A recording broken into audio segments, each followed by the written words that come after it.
Hello friends, welcome back to મુક્તિસ kitchen. હું છું મુક્તિ પંડ્યા. આજે આપણે બનાવીશું બટેટા વડા. અહીંયા આપણે પરફેક્ટ બટેટા વડા કેવી રીતે બનાવવાના એ હું બતાવવાની છું.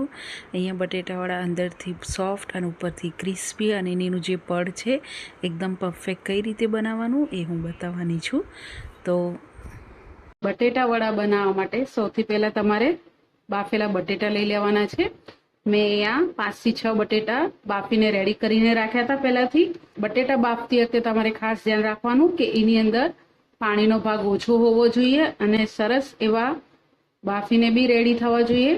હવે આ બટેટાની અંદર આપણે અડધી ચમચી હળદર એડ કરીશું, 1 ચમચી જેવું ધાણા જીરું પાવડર, અડધી ચમચી લાલ મરચું પાવડર, 1 થી 2 ચમચી જેવા આદુ મરચાં અને લસણની પેસ્ટ એડ કરવાની છે. કોથમીર એડ કરવાની થોડી, 1 ચમચી જેવી સાકર એડ કરીશું, સ્વાદ પ્રમાણે મીઠું એડ કરવાનું, અડધીથી ઓછી આપણે આમચૂર પાવડર એડ કરવાનું છે. હું અહીંયા આમચૂર પાવડર એડ કરું છું ખટાશ માટે. તમારે જો લીંબુનો રસ એડ કરવો હોય તો તમે લીંબુનો રસ એડ કરી શકો છો. હવે આ બધી વસ્તુને આપણે સરસ મિક્સ કરી લેવાનું. બટેટા વડાનું પૂરણ જ્યારે તમે મિક્સ કરો ત્યારે બહુ મેશ નથી કરી લેવાનું, તમારે થોડા આખા ટુકડા રહે એ રીતે તમારે મેશ કરવાનું રહેશે. અહીંયા આપણું આ સરસ મિક્સ થઈ ગયું છે. બટેટાનું પૂરણ રેડી થઈ ગયું છે. અંદર વઘાર કરી લઈએ. ગેસ ચાલુ કરીને કોઈ બી એક કઢાઈ મૂકી દઈશું. એમાં આપણે 1 થી 2 ચમચી જેવું તેલ એડ કરવાનું છે. તેલ ગરમ થવા દઈશું. તેલ અહીંયા ગરમ થઈ ગયું છે. એની અંદર આપણે અડધી ચમચી જેવી રાઈ એડ કરીશું. રાઈને ફૂટવા દેવાનું. રાઈ અહીંયા સરસ ફૂટી ગઈ છે. હવે આની અંદર આપણે 1 ચમચી જેવી અડદની દાળ એડ કરવાની છે. અહીંયા કાચી જ અડદની દાળ લેવાની છે. પહેલા અડદની દાળને તમારે લૂછી લેવાની કોરા કપડામાં, પછી જ એડ કરવાની. અડદની દાળ અહીંયા બળી ના જવી જોઈએ, ખાલી થોડોક જ એનો કલર બદલાવો જોઈએ. લીમડાના પાન એડ કરીશું. અડધીથી ઓછી આપણે હળદર પાવડર એડ કરવાની. હળદર પાવડર આપણે વઘારમાં બી નાખી છે અને અંદર બટેટાના પૂરણમાં બી નાખી છે, એટલે એ પ્રમાણે તમારે હળદર એડ કરવાની. હવે અહીંયા વઘાર રેડી થઈ ગયો છે.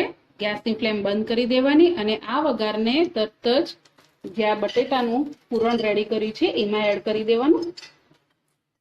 હવે આ બધી વસ્તુને સરસ રીતે મિક્સ કરી લેવાની. બટેટા વડામાં અડદની દાળ નાખવાથી બટેટા વડાનો સ્વાદ બહુ સરસ લાગે છે.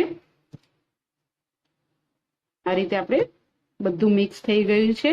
હવે આ બટેટાનું પૂરણમાંથી થોડુંક આપણે પૂરણ લેશું અને જે રીતે આપણે લાડવા બનાવીએ છીએ એ રીતે બોલ્સ બનાવીને રેડી કરવાના છે. આ રીતે તમારે બટેટા વડાના બધા જ બોલ બનાવીને રેડી કરવાના છે. હું મીડિયમ સાઇઝના બનાવું છું. તમારે જે સાઇઝના બનાવવા હોય તમે એ સાઇઝના બનાવી શકો છો. આ રીતે આપણે બધા બનાવીને રેડી કરી લઈએ.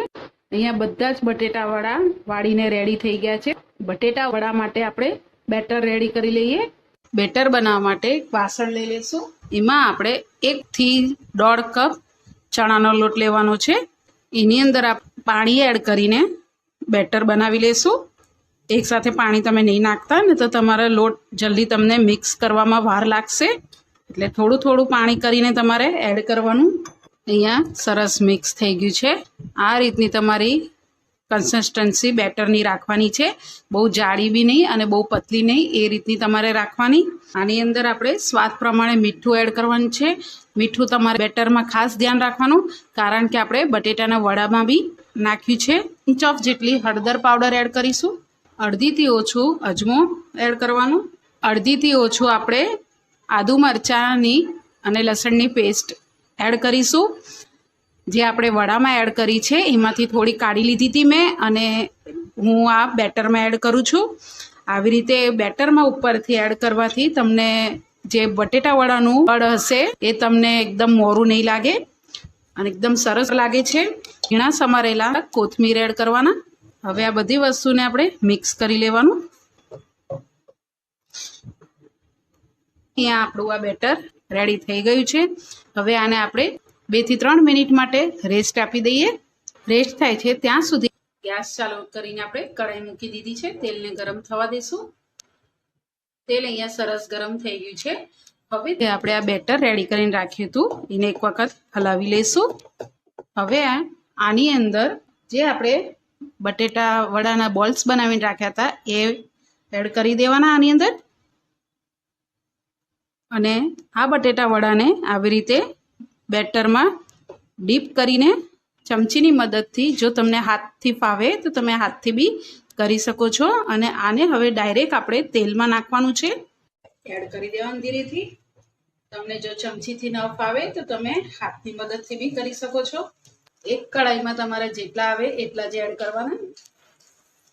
અને ગેસની ફ્લેમ તમારે મીડિયમ ટુ હાઈ કરી દેવાની છે. એકદમ ફાસ્ટમાં નહીં રાખવાની.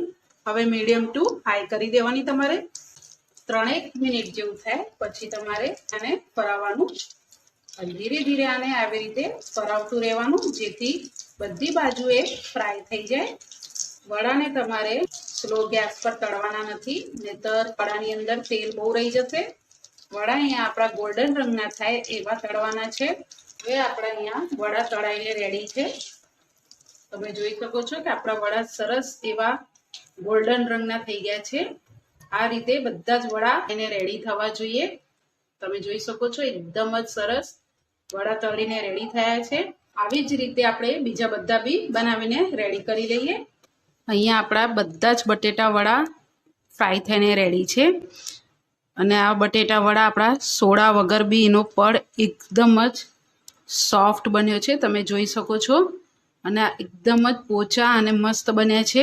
હવે આપણે આ બટેટા વડાને ચટણી સાથે સર્વ કરી લઈએ. તો અહીંયા મેં બધા જ બટેટા વડા જે આપણી લસણની સૂકી ચટણી આવે છે એની સાથે મેં સર્વ કર્યા છે. તમારે ગ્રીન ચટણી સાથે સર્વ કરવું હોય તો પણ કરી શકો છો. અને વડાપાઉંની જેમ પાઉં સાથે ખાવા હોય તો પણ તમે ખાઈ શકો છો.